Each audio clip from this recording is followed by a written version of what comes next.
chemistry. Assalamu alaikum students, welcome to MI Chemistry. Today we are going to discuss the fifth topic from chapter 7 FSC part 1 thermochemistry. The topic is first law of thermodynamics. Thermodynamics में different laws हैं like zeroth, first, second and third law. हमारा जो आज का concern है that is with first law of thermodynamics. इसके statement अगर हम देखें, energy can neither be created nor destroyed during a chemical reaction but can be changed from one form to another. मतलब कि यूनिवर्स में जितनी भी टाइप की एनर्जी है, ना हम उसे क्रिएट कर सकते हैं ना हम उसे डिस्ट्रॉय कर सकते हैं. Just it can be change from one form to another. अभी जो दो डिफरेंट फॉर्म्स हैं एनर्जी की जो एक आपस में चेंज होती हैं, वो किस फॉर्म में चेंज होंगी? हीट या वर्क की फॉर्म में, जैसे कि हम लोगों ने प्रीवियस लेक्चर में देखा था. लाइक हमारे पास ये एक सिस्टम है, ठीक है, ये सराउंडिंग है. सिस्टम की एनर्जी 50 जूल है और हमारे पास सराउंडिंग की एनर्जी 100 जूल है. एनर्जी डिफरेंस की वजह से अगर सिस्टम में एनर्जी एब्जॉर्ब होगी फ्रॉम द सराउंडिंग, तो फॉर एग्जांपल अगर ये हो जाती है 75 सिस्टम की हो जाती है और 75 सराउंडिंग की, पहले भी टोटल एनर्जी 150 जूल थी और अब भी एनर्जी 150 जूल ही होगी. मतलब टोटल एनर्जी जो है सिस्टम और सराउंडिंग की that will not be change. Explanation में हम यही बात लिखेंगे, total energy of the system and surrounding remains constant. Another name for this law is law of conservation of energy. आपने यही वाली स्टेटमेंट फिजिक्स में अपनी पढ़ी हुई है 9th क्लास में, law of conservation of energy. वो भी सेम यही था कि एनर्जी को ना आप क्रिएट कर सकते हो ना डिस्ट्रॉय कर सकते हो. अब वही बात कि एनर्जी को जब एनर्जी ने जो चेंज होना है वन फॉर्म से सेकेंड फॉर्म में, that will be in the form of heat and work.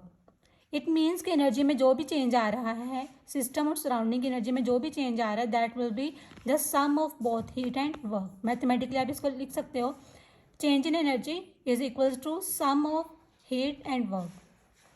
Next इसके लिए कंडीशन है, अक्सर लॉन्ग क्वेश्चन आ जाता है, prove that delta E is equals to Q V. ये एक केस है फर्स्ट लॉ ऑफ थर्मोडाइनमिक्स में एट कॉन्स्टेंट वॉल्यूम.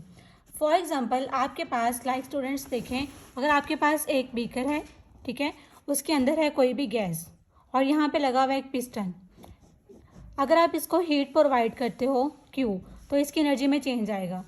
जो चेंज एनर्जी होगा that will be the sum of Q and E and work done W. अगर आप इस piston को यहाँ पे रिस्ट्रिक्ट कर देते हो, मूव नहीं करने देते, मतलब इस गैस का वॉल्यूम इंक्रीज नहीं करेगा, डेल्टा V इक्वल्स टू 0 होगा. तो इसके अंदर जो एनर्जी चेंज था that would be the sum of Q and W. अब चूँकि वॉल्यूम चेंज नहीं हो रहा, तो वॉल्यूम चेंज ना होने की वजह से वर्क डन आपके पास 0 हो जाएगा और जो टोटल एनर्जी चेंज आएगा इसके अंदर that will be in the form of only heat that is Q.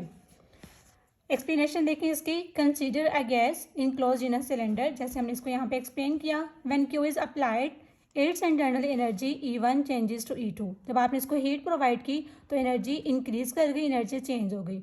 This change in energy will be equal to sum of Q and W. अब चूंकि हमने कहा, अब हमने देखा था कि W इक्वल्स होता है P डेल्टा V के, work done equals to P delta V के. क्योंकि यहाँ पे जब हमने हीट प्रोवाइड की तो सिस्टम ने वर्क किया, तो सिस्टम वर्क कर रहा है, that will be in the form of negative work done. So delta V, अगर आपके पास हमने कहा कि पिस्टन को हमने रिस्ट्रिक्ट कर दिया, मूव नहीं करेगा, तो डेल्टा V मतलब क्या हो जाएगा? 0. जब डेल्टा V 0 हो जाएगा तो ये सारी टर्म आपके पास इक्वल्स टू 0 हो जाएगी.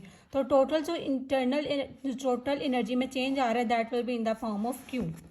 देखिए, when piston is kept in its original position और volume is not allowed to change, then delta V equals to 0.